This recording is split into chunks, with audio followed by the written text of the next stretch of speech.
नमस्कार।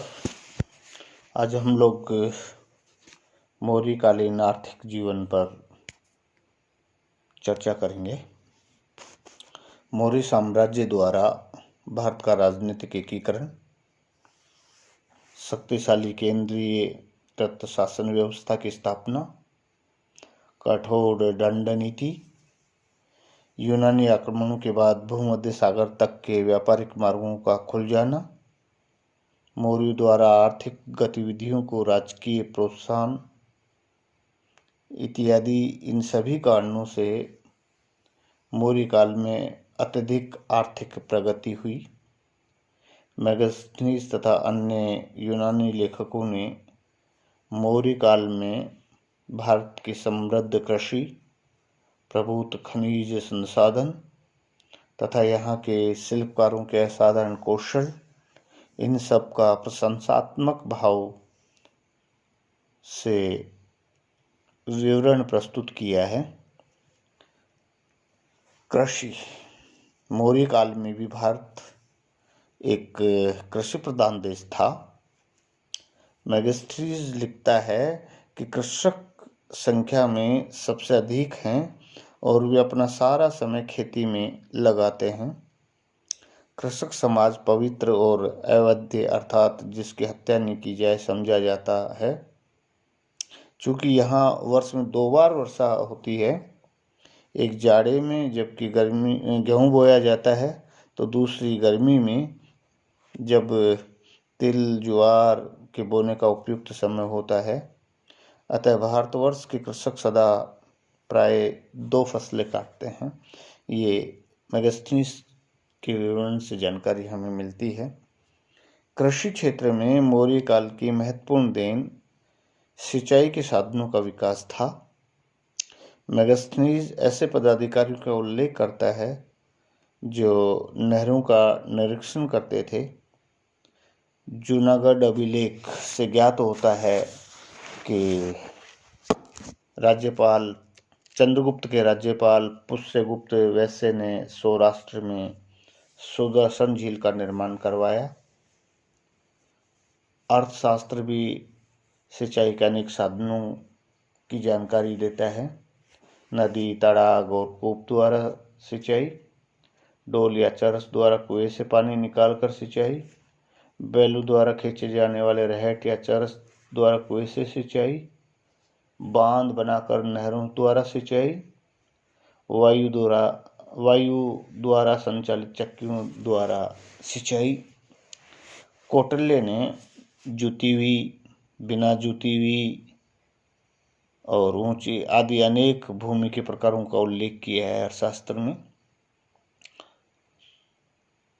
भूमि को और अधिक उपजाऊ बनाने के लिए विविध प्रकार के खाद का प्रयोग होता था।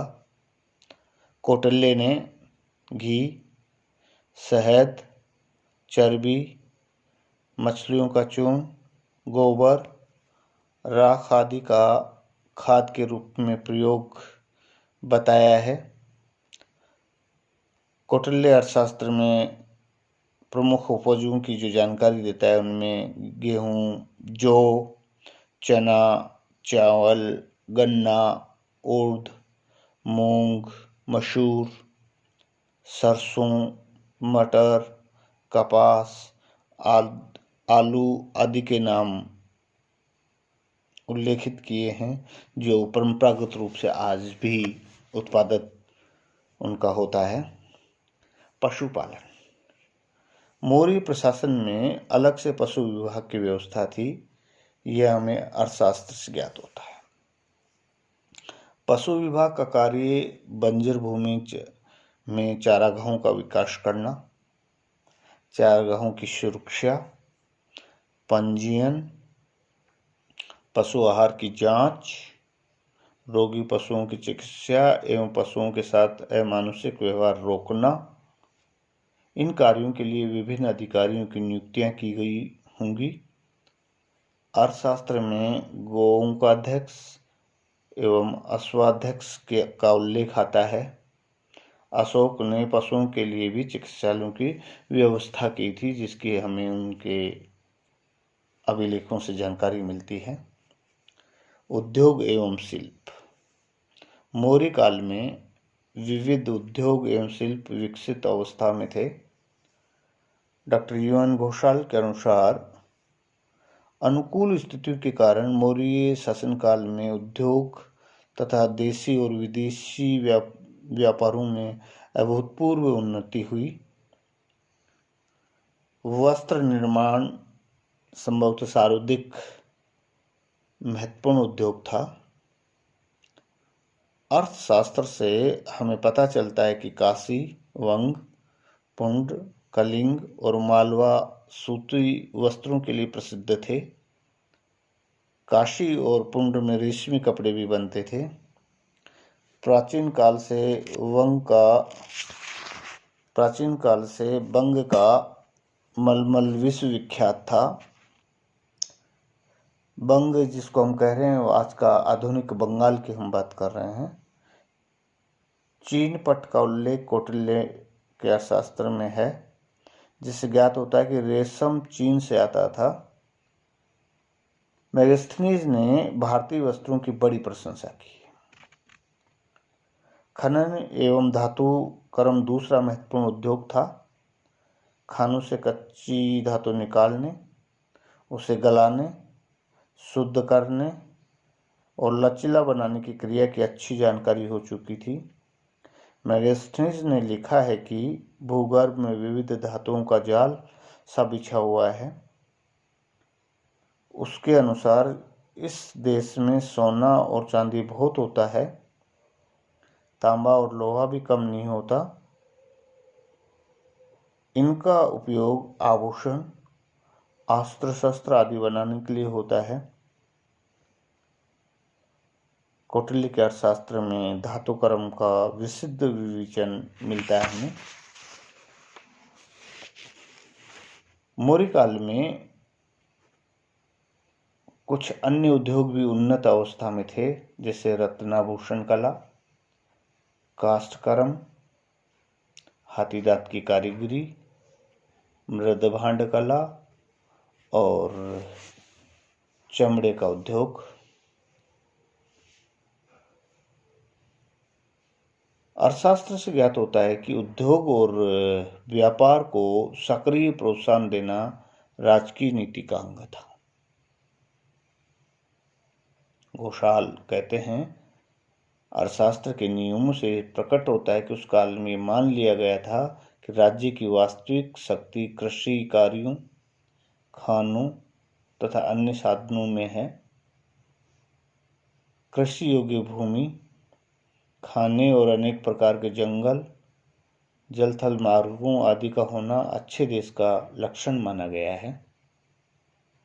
आर्थिक संसाधनों के विशेष महत्व को देखते हुए सरकार ने कुछ उद्योग और व्यापार अपने हाथ में ले रखे थे, जिनसे मौर्य प्रशासन के प्रत्यक्ष अधिकार क्षेत्र में एक व्यापक राजकीय औद्योगिक व्यापारिक प्रतिष्ठान था।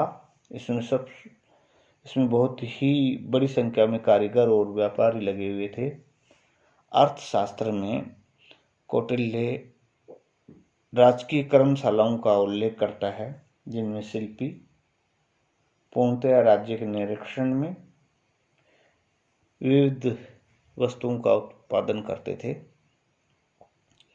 स्वतंत्र रूप से कार्य करने वाले शिल्पियों की अपनी श्रेणियां थी, संगठन थे।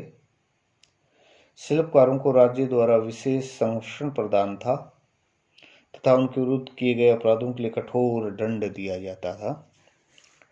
व्यापार तथा वाणिज्य। मौर्य काल में आंतरिक और विदेशी व्यापार दोनों उन्नत अवस्था में थे। आंतरिक व्यापार के लिए देश में सुरक्षित एवं सुव्यवस्थित स्थल मार्ग थे। इनमें सबसे महत्वपूर्ण पाटलिपुत्र से पश्चिमोत्तर प्रदेशों में तक्षशिला तक जाने वाला राजपथ था, जो लगभग 1500 कोस लंबा था। दक्षिण भारत की ओर से जाने वाले अनेक मार्ग थे। इन बड़े बड़े मार्गों से बहुसंख्यक उपमार्ग निकलते थे, जो छोटे छोटे नगरों को जोड़ते थे। मार्गों को सुरक्षित और व्यवस्थित रखना राज्य का प्रमुख दायित्व था, कर्तव्य था। आंतरिक व्यापार देश की नदियों के मार्ग से भी होता था, लेकिन जल मार्ग को थोड़ा खर्चीला और असुरक्षित माना जाता था।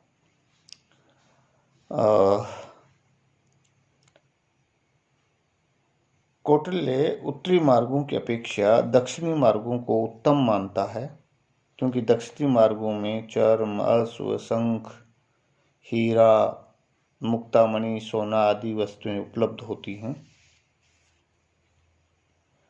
मौर्यों के शासनकाल के दौरान विदेशी व्यापार भी प्रगति पर था। अर्थशास्त्र में विदेशी सार्वभौम अर्थात काफिलों का उल्लेख आया है, जो पश्चिमोत्तर भारत के स्थल मार्ग से व्यापार के लिए आते थे। यूनानी शासकों के साथ मैत्रीपूर्ण संबंध की वजह से पश्चिमी एशिया और मिस्र के साथ भारत के व्यापार के लिए अनुकूल वातावरण बना था। एक मुख्य स्थल मार्ग तक्षशिला से काबुल, बैक्टीरिया और फिर वहाँ से पश्चिमी देशों की तरफ जाता था। समुद्री मार्ग भारत के पश्चिमी समुद्र तट से फारस की खाड़ी होते हुए आदन तक जाता था। भारत से और मिस्र से आने वाली व्यापारिक वस्तुओं का विनिमय अरब सागर के तटवर्ती बंदरगाहों पर होता था। भारत से मिस्र को हाथीदांत, कछुए, सीपियां, मोती, रंग, नील और बहुमूल्य लकड़ी निर्यात की जाती थी। अर्थशास्त्र में अनेक प्रकार की मौर्यकालीन मुद्राओं के नाम आते हैं। इनमें मुख्य रूप से सुवर्ण अर्थात स्वर्ण मुद्रा, कारसारपण, पण या धरण अर्थात रजत मुद्रा, माशक, ताम्र मुद्रा, काकणी, ये भी ताम्र मुद्रा होती है। इनकी जानकारी हमें मिलती है। अर्थशास्त्र से जानकारी मिलती है कि मुद्राओं को सरकारी टकसालों में ढाला जाता था। मौर्यकालीन पुरास्थलों के उत्खनन से आहत या पंचमार्क सिक्कों की जानकारी हमें मिलती है। ये तांबे और चांदी के सिक्के होते थे, लेकिन तांबे के सिक्के बहुत कम मिलते हैं, चांदी के बड़ी मात्रा में मिलते हैं। ये एक प्रकार से धातु का टुकड़ा होता है जिस पर प्रतीक चिन्ह की छाप हमें मिलती है। मौर्ययुगीन अर्थव्यवस्था की जब हम बात करते हैं तो हमें पुरातात्विक साक्ष्यों का सहारा भी लेना पड़ता है।